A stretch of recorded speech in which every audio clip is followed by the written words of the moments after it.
बिरजू नाम का एक अहिर रहता था। उसके 7 बेटे थे, जिसमें से 6 शहर जाके बस गए थे और वहीं काम करके वहीं खाते रहते थे। उन 6 की शादी हो चुकी थी, लेकिन बिरजू के 7वें बेटे मोहन की शादी नहीं हुई थी, तो बिरजू ने अपने छोटे बेटे मोहन की भी शादी करा दी। अब बहू रानी घर पे आ गई। बहू रानी के आए 3 दिन हुआ था।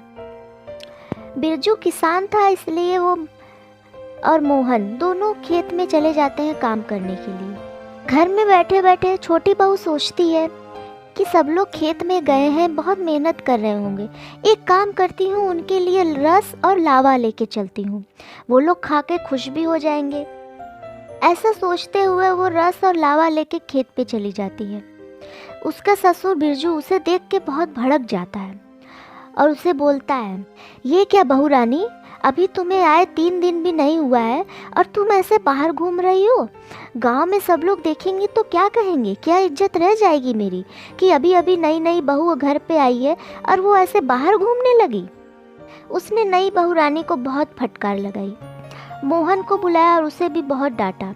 रस और लावा भी नहीं खाया और बहू रानी को रस और लावा लेके वापस भेज दिया। बहू रानी बहुत उदास हो जाती हैं और दुखी होके वो दुखी मन से जा रही होती है। वहीं एक बरगद का पेड़ होता है, वो उस पेड़ के नीचे बैठ जाती हैं। उसे वहाँ एक बिल दिखाई देता है, शायद वो सांप का बिल था। वो अपना रस और लावा उस बिल के अंदर डाल देती है। उसमें एक नाग और नागिन का जोड़ा रहता था। वो दोनों और लावा और रस खा के बहुत प्रसन्न हो जाते हैं और बाहर निकलते हैं। बहू रानी से बोलते हैं, बेटी, आज तक हमें किसी ने इतना खुश नहीं किया। तुमने हमें रस और लावा खिला के तृप्त कर दिया। आज हमें बहुत आनंद आया खा के। मांगो, तुम्हारी क्या इच्छा है, हम तुम्हारी इच्छा जरूर पूरी करेंगे, हम तुमसे बहुत प्रसन्न हैं। बहू रानी बोलती हैं, अरे जाओ, तुम लोग तो सांप की जात हो, तुम लोग दे ही क्या सकते हो भला। अरे नहीं बेटी, ऐसी बात नहीं है, तुम बोलो तो सही, हम जरूर देंगे। ठीक है, आप लोग इतना जिद कर ही रहे हैं तो आप मुझे एक वरदान दीजिए। मैं इंसान के मरने के बाद मैं उसकी आत्मा को देख सकूं। मैं ये देख सकूं कि यमराज उसकी आत्मा को कैसे ले जाते हैं और मरने के बाद आत्मा के साथ क्या क्या होता है। नाग नागिन उसे ये वरदान दे देती है, लेकिन नागिन बोलती है, ठीक है, मैं तुम्हें ये वरदान दे दूंगी, लेकिन इसके साथ ही अगर तुमने ये बात किसी को भी बताई तो उसी वक्त तुम्हारी मृत्यु हो जाएगी। इसलिए सावधान रहना और कभी भी ये बात किसी को मत बताना। ठीक है, मैं ये बात किसी को नहीं बताऊंगी, मैं ध्यान रखूंगी इस बात को। नाग और नागिन तथास्तु बोल के बिल के अंदर चले जाते हैं। बहू रानी भी खुशी खुशी घर चली जाती हैं। बिरजू बहुत कंजूस था।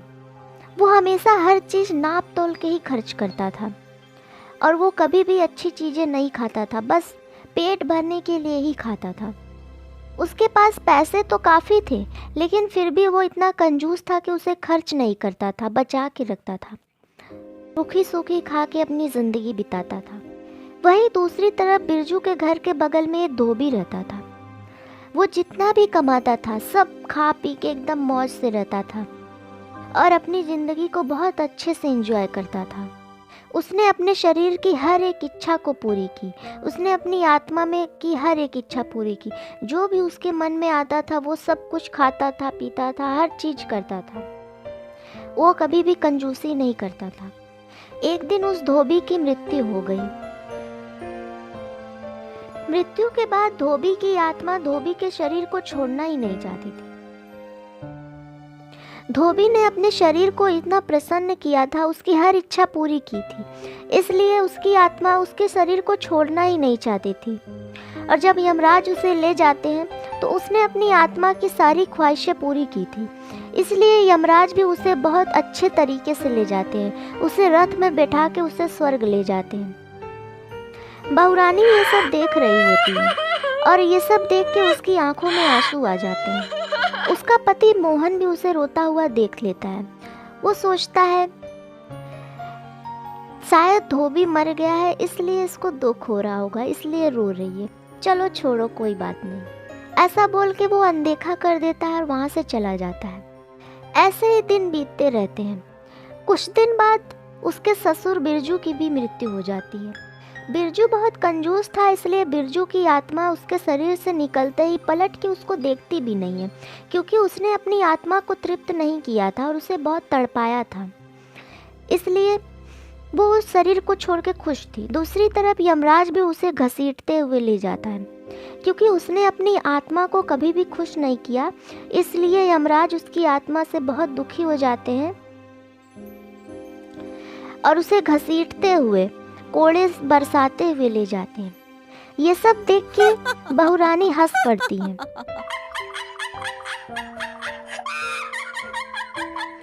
उसको हंसता हुआ देख के मोहन को बहुत गुस्सा आता है और मोहन अपनी पत्नी का हाथ खींचते हुए उसको कमरे में ले जाता है और उसको 2-3 थप्पड़ मारता है और बोलता है, तू उल्टा है, चांडाल है, चरित्रहीन है। जब उस धोबी की मृत्यु हुई तो तू बहुत रो रही थी और आज मेरे पिता की मृत्यु हो गई तो तू हंस रही है, चांडाल उल्टा कहीं की। बता तूने ऐसा क्यों किया, तू क्यों हंस रही है मेरे पिता की मृत्यु पे। मोहन की पत्नी बोलती है, अरे छोड़ो, क्या करोगे तुम जान के, मत जानो। क्यों ना जानूं भला, आज तो तुझे बताना ही पड़ेगा कि तूने ऐसा क्यों किया, तूने मेरे पिता की मृत्यु पे क्यों हंसा। बता दे वरना मैं तेरी जान ले लूँगा। मैं नहीं बता सकती, मैं मजबूर हूँ। क्यों नहीं बता सकती, बता, तुझे बताना ही पड़ेगा। ठीक है मैं बता दूंगी, लेकिन बताने के बाद मेरी मृत्यु हो जाएगी। चल बड़ी आई झूठी कहीं की, अब बहाने मत बता। तू मर या जी, इससे मुझे कोई फ़र्क नहीं पड़ता। बस तुझ मुझे ये बता कि तू हंसी क्यों, तू मेरे पिता की मृत्यु पे हंसी और उस धोबी की मृत्यु पे रोई, ऐसा तूने क्यों किया, आज तुझे बताना ही पड़ेगा। माला सब कुछ बता देती है, उस नाग नागिन के द्वारा दिया हुआ वरदान और उसकी चेतावनी सब कुछ बता देती है और फिर माला की भी मृत्यु हो जाती है।